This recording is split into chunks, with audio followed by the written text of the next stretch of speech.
अस्सलाम वालेकुम फ्रेंड। ये जो गाड़ी आप दिख रहे हो, ये गाड़ी सामने वायरिंग पे हाथ लगाने से ही डायरेक्ट चल रहा है। और कभी कभी तो ऐसे भी चलते चलते डायरेक्ट हो जा रहा है गाड़ी। जब भी रोकने जा रहा है तो गाड़ी नहीं रुक रहा है, डायरेक्ट चाबी ऑन ऑफ करने के बाद ही गाड़ी रुक रहा है। तो आप लोगों को दिखा देता हूँ एक बार अच्छे से। और बाकी इस गाड़ी का और भी एक फॉल्ट है, इसका जो डिफेंस है वो टूट गया है, तो उसको भी हम रिपेयर करेंगे। और ये जो गाड़ी डायरेक्ट हो जा रहा है इसको भी हम सही करेंगे। तो वीडियो को पूरा देखिए ताकि आपका भी इस तरह का प्रॉब्लम अगर कभी आता है तो आप उसको भी सही कर सकते हो। ये छोटा छोटा काम है, लेकिन इसका जो बीमारी है वो पकड़ने में कभी कभी बहुत टाइम लग जाता है। तो इसमें हम देखेंगे कि क्या चीज़ का फॉल्ट है। देखिए, वहाँ पे एक्सेलेटर पे हाथ नहीं लगाया, वायरिंग पे हाथ लगाते तो देखिए गाड़ी यहाँ पे चक्का घूम रहा है थोड़ा थोड़ा, और कभी कभी डायरेक्ट ही हो जा रहा है। तो यही इसका फॉल्ट है। देखिए, उधर एक्सेलेटर पे हाथ लगाया ही नहीं, वायरिंग पे हाथ लगाते ही गाड़ी ऐसे ही चल रहा है। और यहाँ पे देखिए इसका जो डिफेंस है ये किस तरह का टेढ़ा हो गया है, अंदर से जो नीचे से डिफेंस टूट गया है इसका। तो वहाँ पे भी कैमरा ले जाकर आप लोगों को एक बार दिखाता हूँ। ये दोनों को हम सही करेंगे, इसको चेंज नहीं करेंगे, इसको भी रिपेयर करेंगे। और गाड़ी जो डायरेक्ट हो जा रहा है उसको भी हम देखेंगे कि क्या चीज़ के कारण इस तरह का प्रॉब्लम आ रहा है। तो चलिए नीचे एक बार कैमरा ले जाके आप लोगों को दिखाता हूँ, तो आप लोगों को अच्छा दिखेगा फिर वहाँ पे। तो देखिए जहाँ पे नट बोल्ट लगा हुआ रहता है 5 गो, वहाँ पे ही ये टूट गया है। तो आप देख सकते हो, देखिए इधर ये टूट गया है, इसके वजह से थोड़ा टेढ़ा दिख रहा है। इसी हालत में ही गाड़ी वाले 5-6 गो पैसेंजर लेके जा रहा था। तो जब देखा कि इस तरह का एक साइड पे थोड़ा टेढ़ा हो गया तो गाड़ी को लेके आया, और गाड़ी डायरेक्ट तो पहले से ही हो रहा था बारिश होने के कारण। तो सबसे पहले यहाँ पे वेल्डिंग का कुछ काम होगा, इसके लिए पहले डिफेंस को ही खोल लेते हैं, उसके बाद हम देखेंगे कि गाड़ी का डायरेक्ट हो जाने का क्या कारण है। तो इसके लिए मैं देखिए यहाँ पे जो बैलेंस रॉड है उसको खोल लिया, और 5 नट को भी खोल लिया गियर बॉक्स से, और इसको मैं अलग कर लिया। तो इसका एक्सेल को मैं नहीं निकाला अभी तक, अगर हो सके तो निकालेंगे, अगर इस तरह से हो जाता है तो नहीं निकालेंगे, बाकी अगर निकालना पड़े तो निकाल लेंगे फिर। तो ऐसा लग रहा है कि इसको निकाल लेना ही बेटर है, क्योंकि इसमें हथौड़ा वगैरह थोड़ा बहुत मारना पड़ेगा, और वेल्डिंग करने के टाइम भी आसान होगा अगर इसको एक्सेल को निकाल लिए तो। और यहाँ पे देखिए नीचे के एक नट टूट गया है, वो टूट के वहाँ पे रह गया है, और इसका ऑयल सील भी ख़राब हो गया। तो देखिए यहाँ पे मैं एक्सेल को निकाल लिया।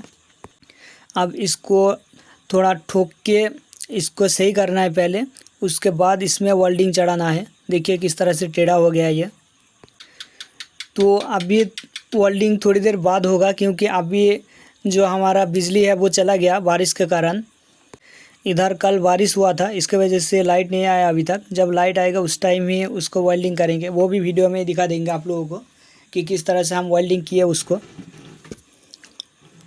तो सबसे पहले देखिए यहाँ पे जो डायरेक्ट हो जा रहा था उसको चेक करेंगे।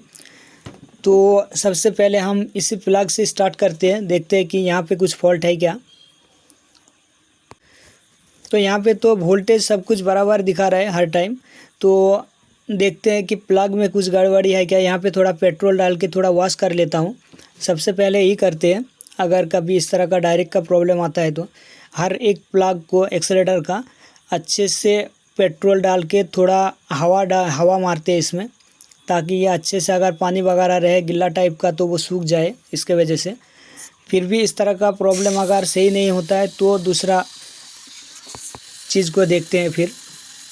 तो देखिए यहाँ पे थोड़ा हवा मार ले रहा हूँ ताकि वो जल्दी सूख जाए, और पेट्रोल वैसे भी जल्दी सूख ही जाता है, हवा पे वो उड़ जाता है। तो इसको अच्छे तरह से सुखा लेंगे, उसके बाद ही फिर देखेंगे लगा के कि फिर से डायरेक्ट हो रहा है कि नहीं हो रहा है। अगर फिर से होएगा तो हम दूसरा कुछ देखेंगे फिर। तो देखिए ये तो सूख गया है। अभी प्लग को भी लगा दिया, अब एक्सेलेटर को दबा के देखेंगे कि अभी भी वही प्रॉब्लम हो रहा है कि नहीं हो रहा है। तो देखिए अभी भी वो प्रॉब्लम सॉल्व नहीं हुआ। तो यहाँ पे तो मैं अच्छे से वॉश कर दिया, फिर भी वो प्रॉब्लम सॉल्व नहीं हुआ। तो अभी देखेंगे कि इसका जो ग्रीन वाला वायर है, जो वायर आपका एक्सेलेटर से 3.5 वोल्ट कंट्रोलर में लेके जाता है, वो वायर में किसी भी तरह डायरेक्ट वोल्टेज मिल रहा है क्या वो देखना है, इसलिए मैं उसको काट दिया यहाँ से, ताकि इसके जगह हम वायर को डायरेक्ट करके देख सकें। तो देखिए यहाँ पे मैं प्लग से वायर को काट दिया और अभी डायरेक्ट कर दे रहा हूँ। तो देखता हूँ अभी। तो देखिए यहाँ पे वही प्रॉब्लम हो रहा था, यहाँ पे हाथ लगाने से गाड़ी डायरेक्ट ही घूम रहा था। तो इसलिए मैं देखिए यहाँ पे एक नया एक्सेलेटर लगा रहा हूँ, इस पे देखता हूँ कि उस तरह का प्रॉब्लम आ रहा है कि नहीं आ रहा है। तो नया एक्सेलेटर लगाने के बाद भी वहाँ पे हाथ लगाने से गाड़ी डायरेक्ट चल रहा था। तो चलिए पीछे की तरफ भी एक बार देख लेता हूँ। तो पीछे देखिए किस तरह का गिल्ला हो गया है यहाँ पे।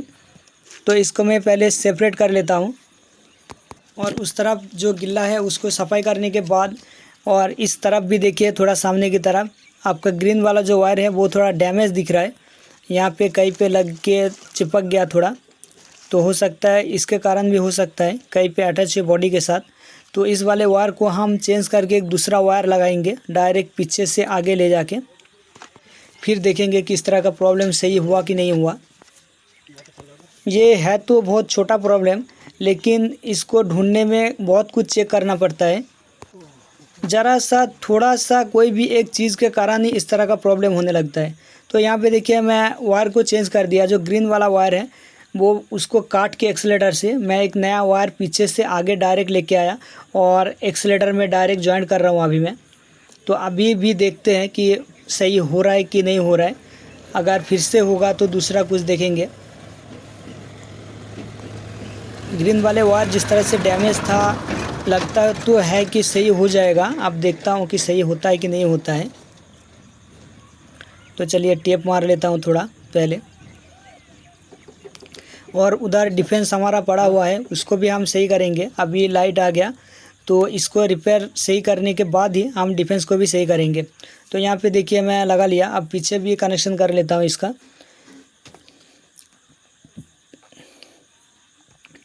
तो यहाँ पे देख सकते हो आप, पीछे का वायर को भी मैं खोल दिया और जो नया वायर लेके आया उसी को मैं लगाएंगे, जो कंट्रोलर का ग्रीन वाला वायर है उसके साथ।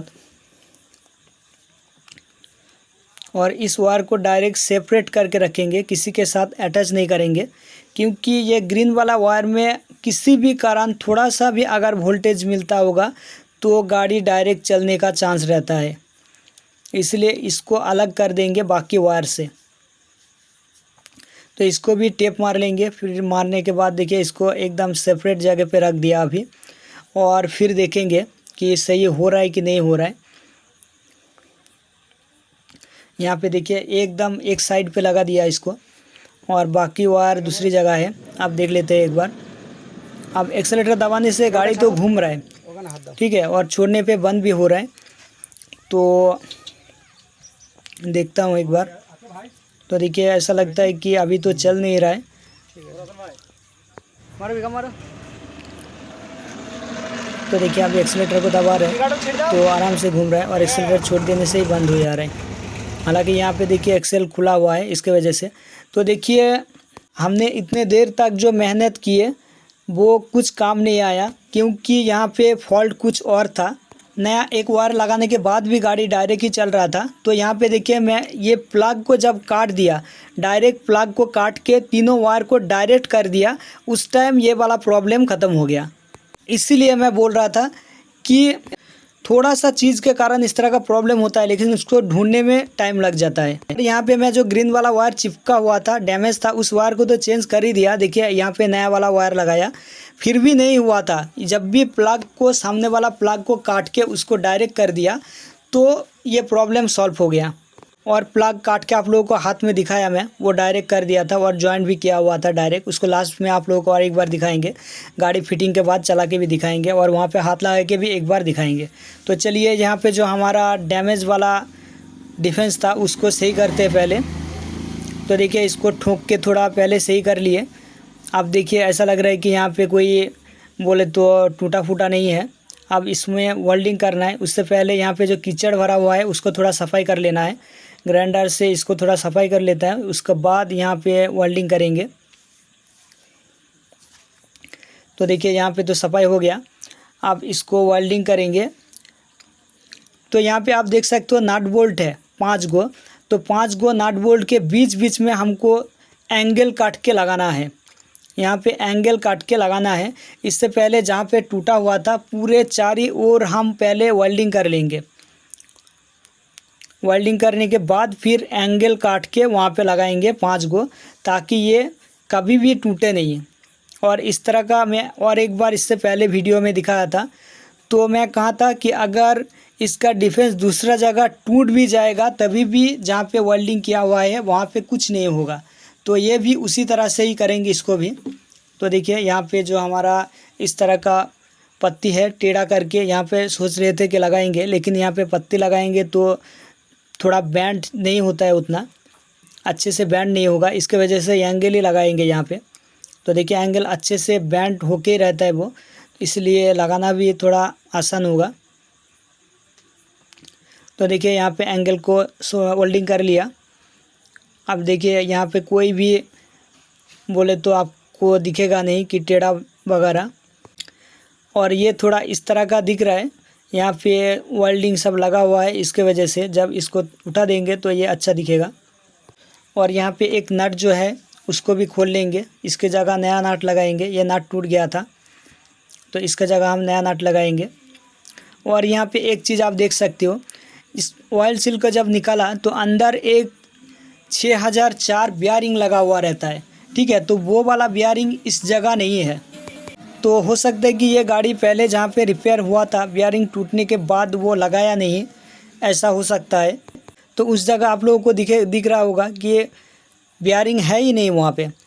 तो चलिए हम भी अभी नहीं लगाएंगे बियरिंग को सिर्फ ऑयल सील लगा के छोड़ दिए। अगर बियरिंग लगाना चाहे तो पूरा गियर बॉक्स को खोलना पड़ेगा, क्योंकि ये बियरिंग बाहर से नहीं लगता है, गियर बॉक्स के अंदर से लगता है। और गाड़ी वाला का कहना है कि जब चल रहा था उस तरह से तो चलने दीजिए, इसलिए मैं बियरिंग को लगाया नहीं, उस तरह से फिटिंग कर दिया इसको। अगर ये बियरिंग लगाना होता तो हमको गियर बॉक्स को खोल के फिर अंदर से बियरिंग को लगाना पड़ता। तो चलिए यहाँ पे एक्सेल को हम सेटिंग कर लिए। और इस एक्सेल के जगह देखिए ड्रम प्लेट जो है उसमें लॉक लगा हुआ रहता है, आपका जो बियरिंग है उसको रोकने के लिए। और बाकी दूसरा डिफेंस में आप देखते होंगे वहाँ पे ब्रेक प्लेट के साथ नट बोल्ट 4 गो नट बोल्ट टाइट करके कस के रहते हैं। और ये दूसरा टाइप का है, इसमें सिर्फ एक लॉक लगा हुआ रहता है, वही लॉक ही इसको रोक के रखता है। जो हमारा एक्सेल और बियरिंग है वो दोनों को एक लॉक ही रोक के रखता है। तो चलिए मैं लॉक को थोड़ा अच्छे से ठोक के अंदर डाल दिया, क्योंकि अगर लॉक निकल जाता है तो एक्सेल के साथ बियरिंग सब कुछ निकल के बाहर आ जाएगा, इसलिए उसको अच्छे से लगाना ज़रूरी है। अब इसको हम सेटिंग कर देंगे। तो देखिए इसको पूरा सेटिंग कर लिए। अब देखिए एक बार चला के भी आप लोगों को दिखाएंगे। वहाँ पे एक्सेलेटर दबा रहे हैं तो गाड़ी चल रहा है, और वायरिंग पे हाथ लगा के भी आप लोगों को दिखाएंगे फिर। तो देखिए यहाँ पे अभी वायरिंग पे हाथ लगा रहे हैं तो इस तरह का प्रॉब्लम अभी नहीं हो रहा है, आप देख सकते हो। तो जो प्रॉब्लम था वो ख़त्म हो गया। और आप लोगों को उस तरफ भी जाके दिखाएंगे कि क्या किए इसमें। मैं पहले ही दिखाया था कि इसका जो प्लग था उसको काट दिए थे। तो देखिए यहाँ पे जो प्लग था उसको काट दिए और जो वायर है उसको डायरेक्ट कर दिया, डायरेक्ट जॉइंट कर दिया। तो इस तरह का प्रॉब्लम ख़त्म हो गया। और यहाँ पे जो ग्रीन वाला वायर था उसको मैं पहले ही नया लगाया था, डैमेज हो गया था इसके वजह से वायरिंग वाला वायर। तो ये गाड़ी इस तरह से रिपेयर हुआ। काम तो थोड़ा सा था, ये जो डायरेक्ट हो जाने वाला सिर्फ आपका जो प्लग है उसको काट देता तभी भी ये ठीक हो जाता, लेकिन पहले ही प्लग को कैसे काट दे, क्योंकि सब कुछ चेक करके देखना पड़ता है कि क्या चीज़ का फॉल्ट है, उसके बाद ही हम प्लग को काटते हैं। तो उस प्लग की जगह अगर दूसरा कोई प्लग लगा देते तभी भी होता, लेकिन उसमें नहीं लगाया, डायरेक्ट जॉइंट कर दिया उसको। बारिश के कारण हो सकता है कि प्लग के अंदर पानी वगैरह गया होगा, प्लग शॉर्ट हो गया होगा किसी भी कारण, इसके वजह से इस तरह का प्रॉब्लम हुआ होगा। तो मेरे चैनल को बताया सब्सक्राइब नहीं कर, चैनल को सब्सक्राइब कर लीजिए और बगल में जो घंटे का बटन है उसको दबाकर नोटिफिकेशन को ओके कर दीजिए। और वीडियो अच्छा लगे तो एक लाइक कीजिएगा और अपने दोस्तों के साथ भी शेयर कीजिएगा। और आप लोग अगर controller tester device, drum puller, axle puller, bearing puller, magnet puller ये सब चाहिए, ई रिक्शा टेस्टर डिवाइस और कोई सा भी पुलर ये सब चाहिए तो मुझसे कांटेक्ट करके ले सकते हो। ऊपर दिए गए नंबर पे मेरा व्हाट्सएप है, उस पर आप कांटेक्ट करके ये सब ले सकते हो। तो थैंक्स फॉर वॉच।